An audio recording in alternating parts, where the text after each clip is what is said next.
Core branch స్టూడెంటా? మీరు triple E కానీ are ECE కానీ ఆర్ ఈఐఈ కానీ కోర్ బ్రాంచ్ స్టూడెంట్స్ ఏంటి అందరూ కూడా చెప్తుంటారు ఏంటంటే ఐటీకి మూవ్ అవ్వచ్చు కదా అంటారు. ఎందుకంటే కోర్ బ్రాంచెస్‌కి జాబ్స్ తక్కువ ఇండియాలో. సో, ఇది మెయిన్‌గా ఉన్న రీజన్. దానివల్ల ఏమవుతుందంటే మీరు ఏ బ్రాంచ్ అయినా లాస్ట్‌కి అందరూ వచ్చేది ఐటీకే. బట్ ఇంక నుంచి అవసరం లేదు. ఎందుకంటే మీకు ఒక గుడ్ న్యూస్. ఇండియా రీసెంట్‌గా సెమీకండక్టర్ మ్యానుఫ్యాక్చరింగ్‌కి సబ్సిడీస్ అనేది అనౌన్స్ చేసింది. సో, దీనివల్ల ఏమవుతుందంటే సెమీకండక్టర్ మ్యానుఫ్యాక్చరింగ్ ఇండియాలో ఇంక్రీజ్ అవ్వబోతుంది. ఇదొక గుడ్ న్యూస్. ఎందుకంటే ఇది మనకి వినడానికి ఒక జస్ట్ న్యూస్ మాత్రమే. ఇన్ జనరల్ మన హిస్టరీ చూసుకున్నట్టయితే ఎందుకు మన ఇండియాలో కోర్ జాబ్స్ తక్కువ ఉంటాయనుకుంటే, మన ఇండియాలో కూడా సెమీకండక్టర్ యూనిట్స్ ఉన్నాయి. బట్ చాలా తక్కువ. ఎందుకంటే మన ఇంపోర్ట్స్ మీద డిపెండ్ అవుతాం. ఎక్కువ సౌత్ కొరియా, తైవాన్ ఇలాంటి కంట్రీస్ నుంచి మనం ఇంపోర్ట్ చేసుకుంటూ ఉంటాం. ప్రతి సెమీకండక్టర్ మ్యానుఫ్యాక్చరింగ్ చిప్స్ కానీ, వీఎల్ఎస్ఐ బేస్డ్ చిప్స్ కానీ, ఇవన్నీ కూడా మనం ఇంపోర్ట్స్ మీద ఎక్కువ డిపెండ్ అయి ఉంటాం. మనకి మోర్ దెన్ 90% నా నాలెడ్జ్ ప్రకారం మనం ఇంపోర్ట్ మీదే డిపెండ్ అవుతున్నాం. సో, అంటే మ్యానుఫ్యాక్చరింగ్ ఇండియాలో జరగట్లేదు అలాంటి వాటికి. అంటే మాక్సిమం మ్యానుఫ్యాక్చరింగ్ అట్‌లీస్ట్ మినిమమ్ కొన్ని చోట్ల జరుగుతుండొచ్చు. బట్ దీనివల్ల ఏమవుతుంది మ్యానుఫ్యాక్చరింగ్ జరగనప్పుడు అక్కడ ఎంప్లాయ్‌మెంట్ ఉండదు కదా! జరిగేదంతా వేరే కంట్రీస్‌లో. సో, వాళ్ళకి బానే ఉంటుంది ఎంప్లాయ్‌మెంట్. సో, మనకు దానివల్లే మన కోర్ జాబ్స్ అనేవి చాలా వరకు తక్కువ. సెమీకండక్టర్ సైడ్ వెళ్ళాలనుకున్నా కూడా, వీఎల్ఎస్ఐ సైడ్ వెళ్ళాలనుకున్నా కూడా, ఈ చిప్స్ మ్యానుఫ్యాక్చరింగ్ చేయాలనుకున్నా కూడా, వీటన్నిటికి కూడా మనం పక్క కంట్రీస్ మీద డిపెండ్ అవ్వడం వల్ల ప్రాబ్లమ్. బట్ ఇండియా ఈ అనౌన్స్‌మెంట్ చేశాక ఇండియన్ గవర్నమెంట్ అన్ని స్టేట్స్ కూడా ముందుకొచ్చాయి. దానివల్ల ఏమవుతుందంటే మనకి ఇన్వెస్ట్‌మెంట్స్ రావడం స్టార్ట్ అవుతున్నాయి. టాటా కూడా కర్ణాటకలో సెమీకండక్టర్ మ్యానుఫ్యాక్చరింగ్ మీద ఇన్వెస్ట్ చేస్తుంది.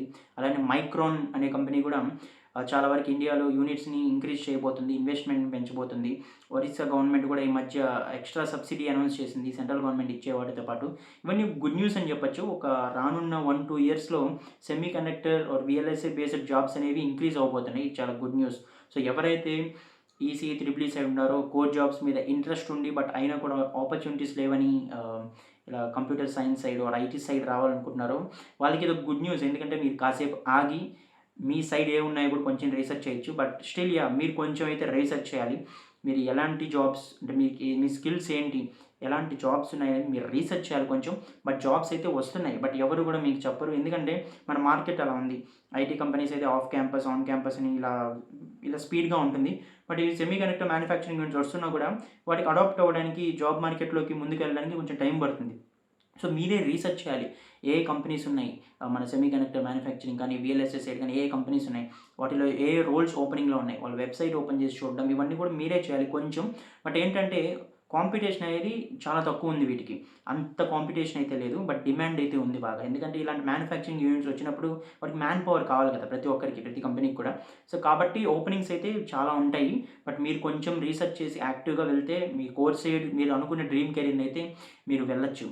ఐ హోప్ మీకు ఇది హెల్ప్ అవుతుంది అనుకుంటున్నాను. ఎవరైతే కోర్ బ్రాంచెస్ చదువుతున్నారో వాళ్ళకి ఇది ఖచ్చితంగా గుడ్ న్యూస్ అని చెప్పాలి.